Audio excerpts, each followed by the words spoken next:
CSS Albemarle was a steam-powered ironclad ram of the Confederate Navy, named for a town and a sound in North Carolina. All three were named for General George Monck, the first Duke of Albemarle and one of the original Carolina Lords Proprietor. Construction. On the 16th of April 1862, the Confederate Navy Department, enthusiastic about the offensive potential of armored rams following the victory of the first ironclad ram CSS Virginia over the wooden hull, Union blockaders in Hampton Roads, Virginia, signed a contract with 19-year-old detached Confederate Lieutenant Gilbert Elliott of Elizabeth City, North Carolina. He was to oversee the construction of a smaller but still powerful gunboat to destroy the Union warships in the North Carolina Sounds. These men of war had enabled Union troops to hold strategic positions that controlled eastern North Carolina. Since the terms of the agreement gave Elliott freedom to select an appropriate place to build the ram, he established a primitive shipyard, with the assistance of plantation owner Peter Smith, in a cornfield up the Roanoke River at a place called Edwards Ferry, near modern Scotland,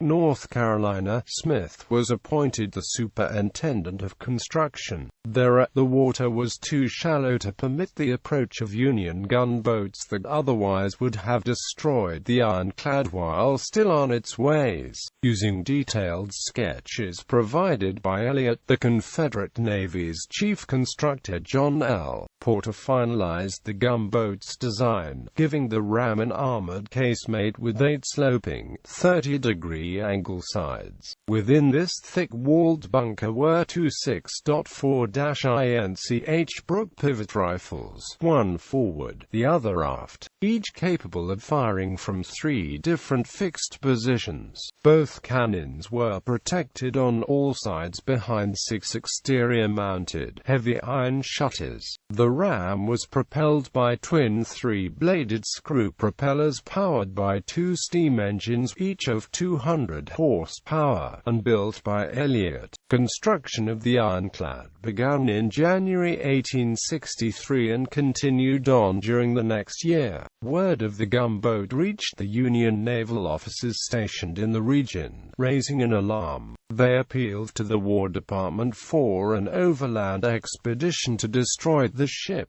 to be christened Albemarle after the body of water into which the Roanoke emptied. But the Union Army never felt it could spare the troops needed to carry out such a mission. It was a decision that would prove to be very short-sighted. Ordnance and Projectiles. Albemarle was equipped with two 6.4-inch Brook rifled cannon. Each double-banded cannon weighed more than 12,000 pounds with its pivot carriage and other attached hardware. Both cannons were positioned along the ironclad center line in the armored casemate, one forward, the other aft. The field of fire for both pivot rifles was 180 degrees from port to starboard. Each cannon could fire from one of 3 gun ports, allowing Albemarle to deliver a 2-cannon broadside. Albemarle's projectiles consisted of explosive shells, anti-personnel canister shot, grape shot, and blunt-nosed, solid wrought iron bolts for use against Union armored ships. These were an early attempt at armor-piercing shot, solid iron like a typical solid shot but elongated rather than spherical,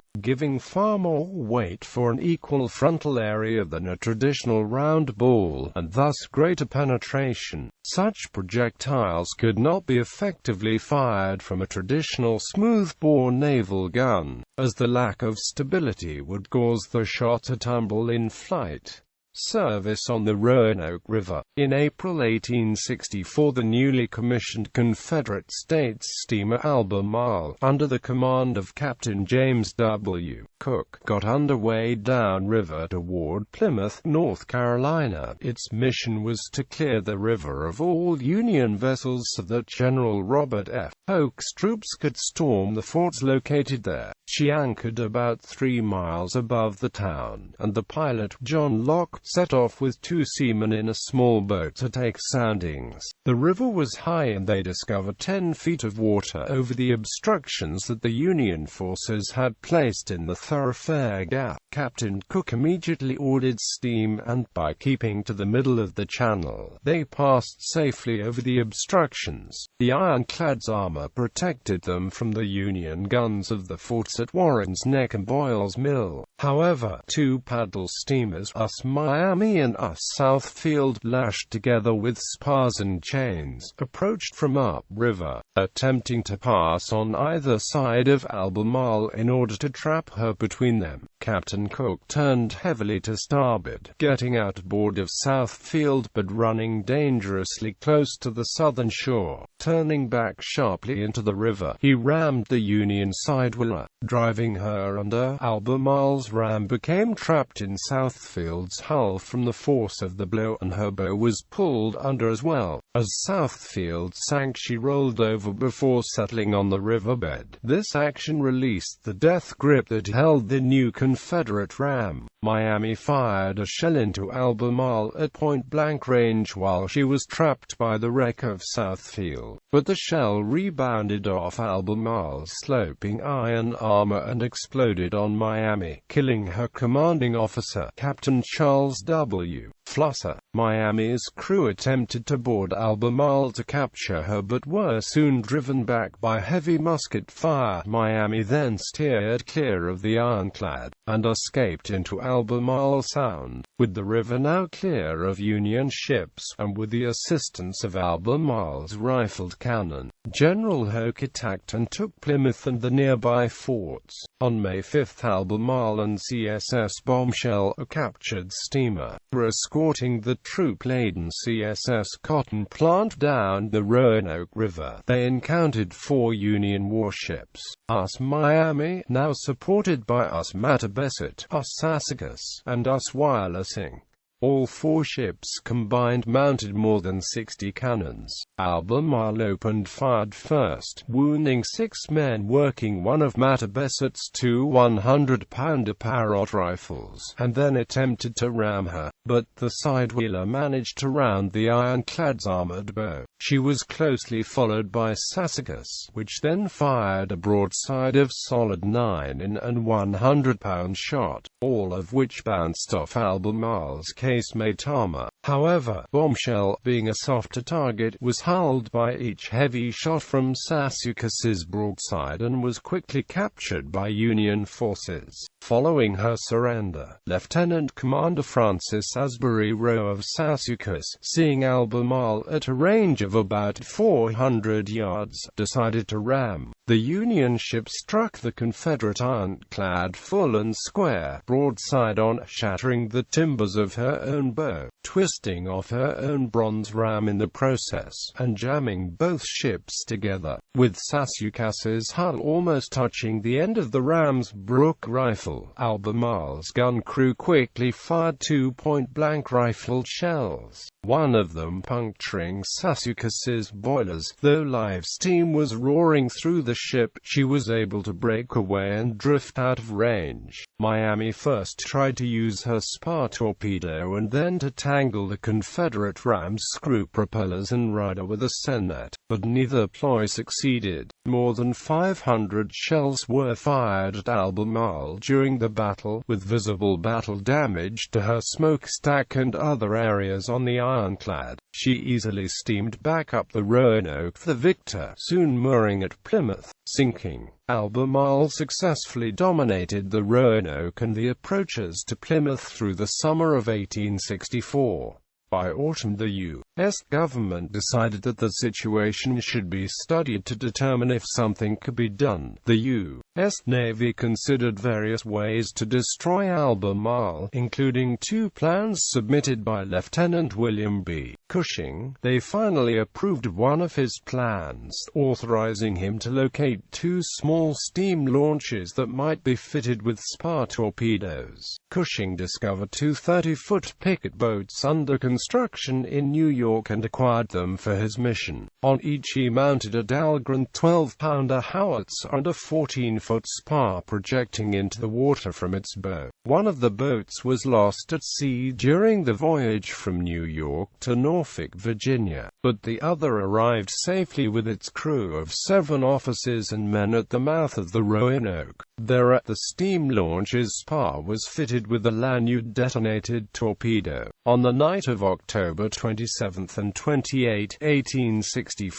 Cushing and his team began working the way upriver. A small cutter accompanied them, its crew having the task of preventing interference by the Confederate sentries stationed on a schooner anchored to the wreck of Southfield. Both boats, under the cover of darkness, slipped past the schooner undetected, so Cushing decided to use all 22 of his men and the element of surprise to capture Albemarle. As they approached the Confederate docks, the luck turned, and they were spotted in the dark. They came under heavy rifle and pistol fire from both the shore and aboard Albemarle. As they closed with the Ironclad, they quickly discovered she was defended against approach by floating log booms. The logs, however, had been in the water for many months and were covered with heavy slime. The steam launch rode up and then over them without difficulty, with her spar fully against the Ironclad's hull. Cushing stood up in the bow and pulled the lanyard, detonating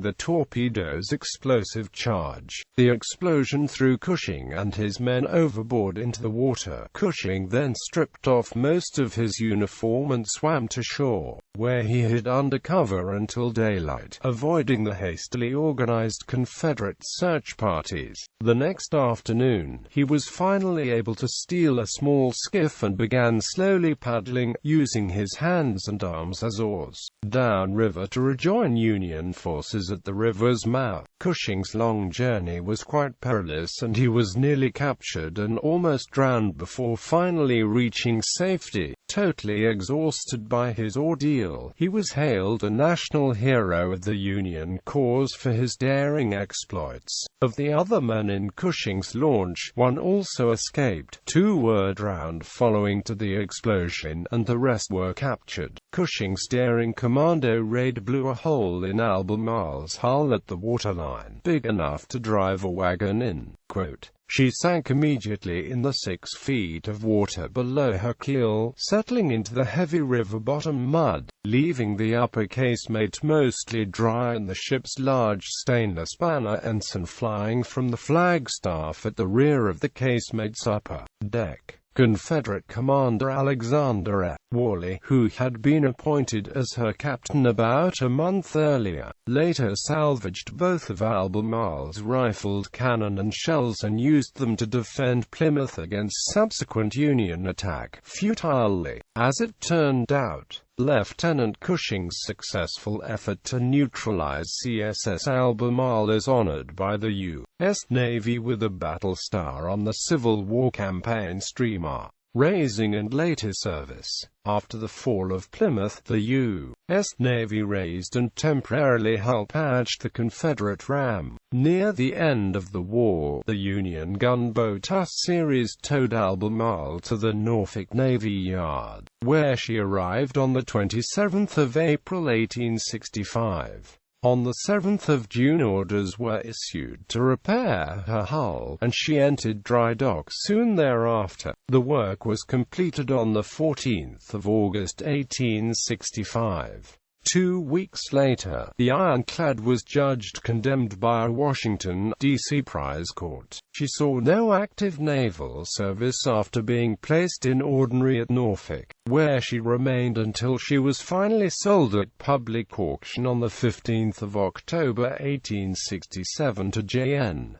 Leonard and Company. She was probably scrapped for salvage. One of her 6.4-inch double-banded Brooke rifled cannon is on display at the headquarters of the Commander U.S. Fleet Forces Command at the Norfolk, Virginia Naval Base. Her smokestack is on display at the Museum of the Albemarle in Elizabeth City, North Carolina.